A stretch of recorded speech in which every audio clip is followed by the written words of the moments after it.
In this example, Abdul, while driving to school, computes the average speed for his trip to be 20 km per hour.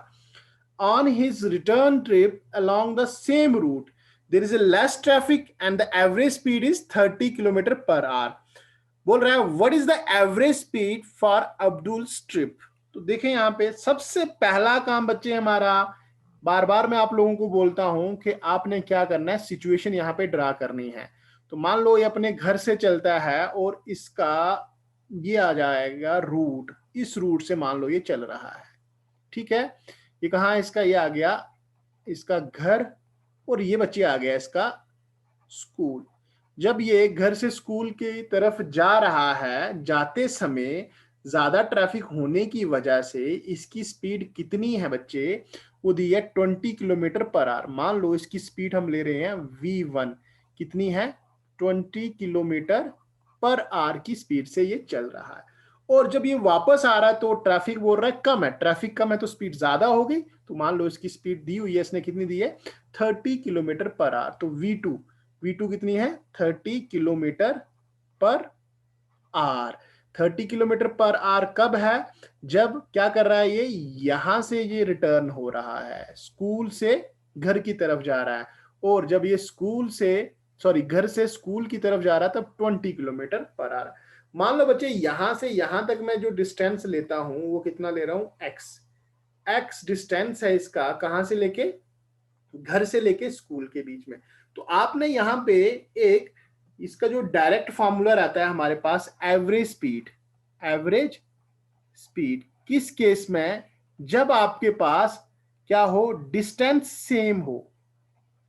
Distance क्या हो, अगर distance same है और जो आपके पास जो स्पीड है वो डिफरेंट है।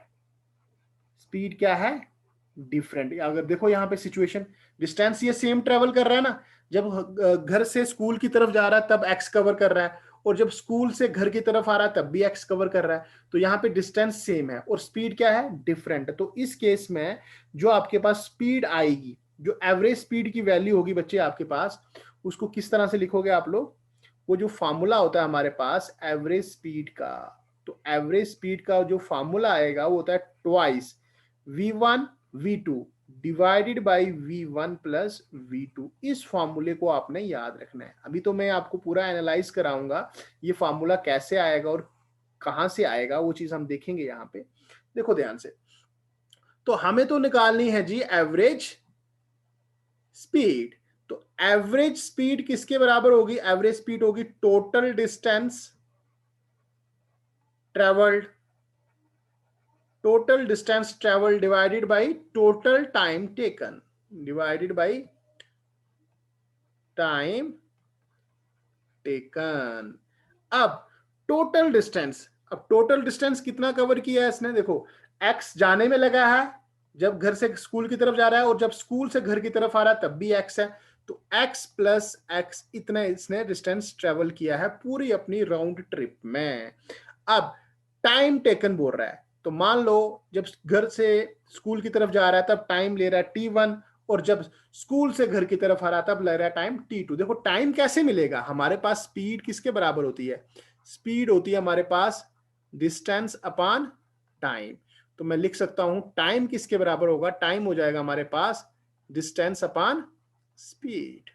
तो यहाँ पे जो टोटल टाइम है आपके पास, यहाँ पे जो टोटल टाइम है जाने में, जब ये घर से स्कूल की तरफ जा रहा है, मान लो कितना कितना डिस्टेंस कवर किया इसने x, और टाइम कितना लिया, सॉरी स्पीड कितनी है इसकी V1, इस तरह से लिख दिया। अब टोटल टाइम लिखना है ना, तो ये तो टाइम हो गया इसका जब ये कहां से जा रहा है, घर से स्कूल की तरफ जा रहा है। अब स्कूल से जब घर आ रहा है तब भी डिस्टेंस कितना है x, मगर स्पीड कितनी है V2। ये वो टाइम है जब ये स्कूल से घर की तरफ वापस आ रहा है। तो यहां पे अगर आप लोग ध्यान दें तो यहां पे इसकी जो एवरेज स्पीड होगी, यहां पे एवरेज जो इसकी स्पीड आ रही है बच्चे, x और x कितना हो गया जी 2x के बराबर हो गया। और यहां पे अगर आप लोग ध्यान दें, अगर इस x को मैं कॉमन ले लूं यहां से, तो ये आ रहा है 1/v1 प्लस 1/v2। फिर ये x और ये x कैंसिल आउट हो जाएगा। अब यहां से अगर इसको नीचे सॉल्व करूं मैं, तो ये आपके पास एलसीएम आ रहा है V1 V2 और यहां आ रहा है v1 प्लस v2, इस तरह से, है ना। तो बच्चे इसको ऊपर ले जाओ आप लोग, तो ये आपके पास एवरेज जो स्पीड आ रही है वो किसके बराबर आ रही है, twice v1 v2 divided by v1 plus v2। तो बेहतर है आप लोगों के लिए कि ये डायरेक्ट फॉर्मूला याद रखें आप लोग, ठीक है। मल्टीपल चॉइस में तो आपको डायरेक्ट ये फॉर्मूला याद रखना है। इस फॉर्मूले की क्या कंडीशन है, डिस्टेंस सेम होना चाहिए। देखो आपको इस तरह से सिचुएशन भी दे सकता है, मान लो अगर आपको बोलता है कोई पार्टिकल है या कोई बॉडी है ए से बी की तरफ जा रही है v1 स्पीड के साथ और डिस्टेंस कितना है x, फिर ये b से c की तरफ जा रही है, डिस्टेंस कितना है x मगर स्पीड कितनी है v2, तब भी ये फॉर्मूला लगेगा।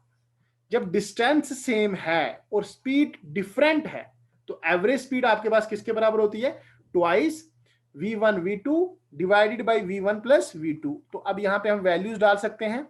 v1 की वैल्यू कितनी है आपके पास, v1 जा रहा है बच्चे 20 से और v2 है आपके पास 30 डिवाइडेड बाई 20 प्लस 30 कितना हो गया जी, ये 50, ये हो गया 50, ये जीरो इसके साथ कट गया, ये 5 4, तो 8 मल्टीप्लाइड बाई 3, ये हो गया बच्चे 24 किलोमीटर पर आवर। ये आपका जी आंसर आ गया, इतनी स्पीड होगी इसकी एवरेज। तो बस आपने ये फॉर्मूला कब लगाना है, ये सिचुएशन आपको, देखो मैंने आपको क्या बताया, देखो इसने जो ये सिचुएशन यहाँ पे दी हुई है, यहाँ पे ये बोल रहा है ए यहां से जा रहा है और यहां से डिस्टेंस कितना एक्स, जब वापस आ रहा है तब भी सेम डिस्टेंस है। अब आपको ऐसे भी करके दे सकता है कि मान लो यहां से यहां जा रहा है, फिर यहां से यहां जा रहा है ना, यहां भी डिस्टेंस सेम है, यहां भी डिस्टेंस सेम है, मगर स्पीड अलग अलग है। तो ये फॉर्मूला आपका वैलिड है यहाँ पे। तो ये आपका आंसर आ गया बच्चे।